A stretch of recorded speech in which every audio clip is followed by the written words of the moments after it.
You're watching Arkansas Style on KARK.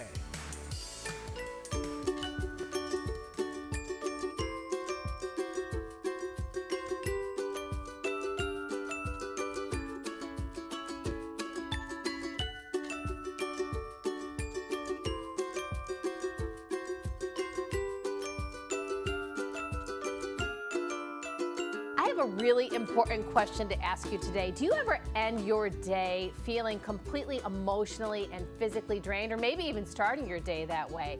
Well, we have Heather Boschke today in the Joy Corner to talk to us about protecting our energy. All right, girl, take it away. Okay, so what does protecting your energy even mean, and why is this important? Each and every one of us is a living ball of energy, and we know this because we can feel it. We feel each other's energy. And there are those living Eeyores where life is always a downer and it makes you feel heavy and tired and drained, whereas people who have a passion and a zest for life and a sparkle in their eye make you feel inspired and ready to tackle the world. So protecting your energy is about preserving your mental, your emotional, spiritual, and physical resources and using them on what really matters to you. And it's important because when we don't protect our energy, we risk burnout, stress, and exhaustion. And when this happens, we operate from a place of resentment and depletion. So when you feel overwhelmed, fatigued, irritable, mentally foggy, you are in the danger zone of energetic drainage. You might notice that you're constantly giving but not receiving. Certain people or situations may leave you heavy rather than inspired. And when you start feeling disconnected from your passion or joy, those are red flags, which means it's time to step back and recharge. By protecting our energy, we can stay focused and be our best and most loving selves for the people and things that truly matter to us. Truly matters is, an understatement. The way you just described that, I don't know anybody who has not felt that way. And some people are living in that lane and that operating of resentment because their energy is so depleted. Really, it speaks to a lot of people. Okay, how about some great rituals or habits to flip the script? Okay, I've got 4 for you. The first one is practice grounding. And you can do this any place, anytime. And I usually do this with my eyes closed. And what I do is I sit still and I imagine roots growing from my feet. I send them down into the earth and imagine them spreading wide and deep. And as I breathe, I send any anxious, overwhelmed, or negative energy down through those roots and into the earth. And then I draw energy and positivity up through those roots and into my body. This is a simple practice that takes seconds. You can do it before meetings, after conversations, before bed. Anytime you want to give the earth anything that isn't serving you and pull up that nurturing and nourishing energy. Number 2, with the chaos of the world, another way to protect your energy is to be selectively uninformed. Most of what comes through the news and social media does not move you towards your goals. It takes way more than it gives. So stop trying to keep up with everything. And if you must look at the news, time yourself, do it for 5 minutes, and then I would recommend practicing grounding right after. Number 3, fall in love more. Love is one of the highest vibrating states of being and has the power to pull us out of the deepest of places. Fall in love with your house, fall in love with your body, fall in love with your coffee in the morning.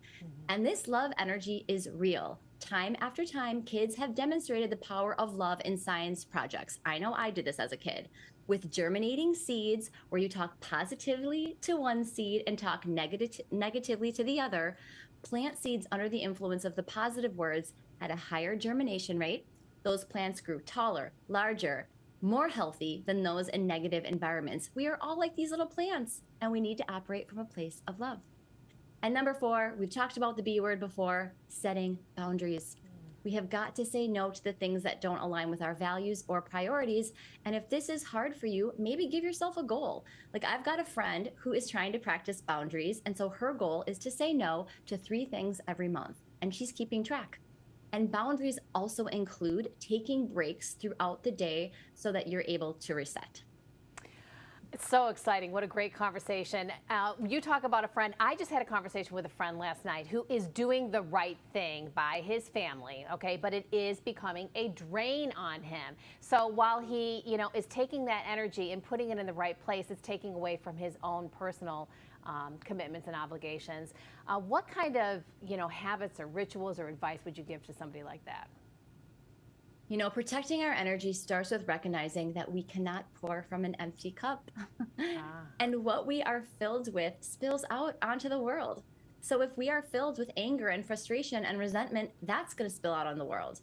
If you are filled with joy and love and inspiration, that's what's going to spill out on the world. And if you want to spill out the good stuff, you need to take time to fill up with the good stuff. In professional settings, it's essential to practice those boundary setting techniques and effective communication.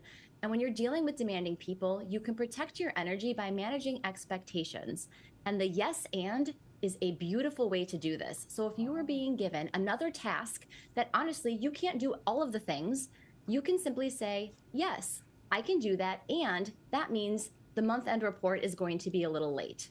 So yes, and yes, you can do it, but it's going to come at the cost of something else. Another thing, we have to also set boundaries around our availability. For example, if we are sending non-urgent emails in the evening or on the weekends, that is signaling that evening and weekend time is okay work time for you. And it might be, but if it's not, don't do that. And we have to also practice not taking things personally. Sometimes we feel zapped by others because we are internalizing their issues and making it about us. And lastly, if you are always feeling your energy is being pulled away from you, identify the life-giving forces in your life. It could be people or places or your fur baby, and make more time for them.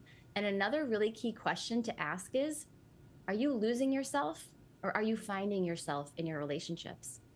Losing yourself indicates depletion, and finding yourself is growth and expansion. Our energy is a life force, and we must guard it so that we can be used for the highest good. And you can think of all of your experiences as withdrawals and deposits. Pay attention to what is feeding your energy, those deposits, versus the withdrawals. And we all have to do things that withdraw our energy, but being able to ground ourselves and practice ways of restoring our energy will keep our life force optimized. Because when we protect our energy, we also protect our joy. So great. What an important reminder. Thanks for sharing, Heather. I hope you found our conversation enlightening and helpful, and I want you to be sure to protect your energy.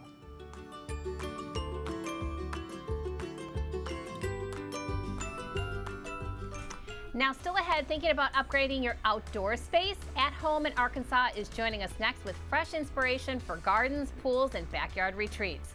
We'll be right back. You're watching Arkansas Style.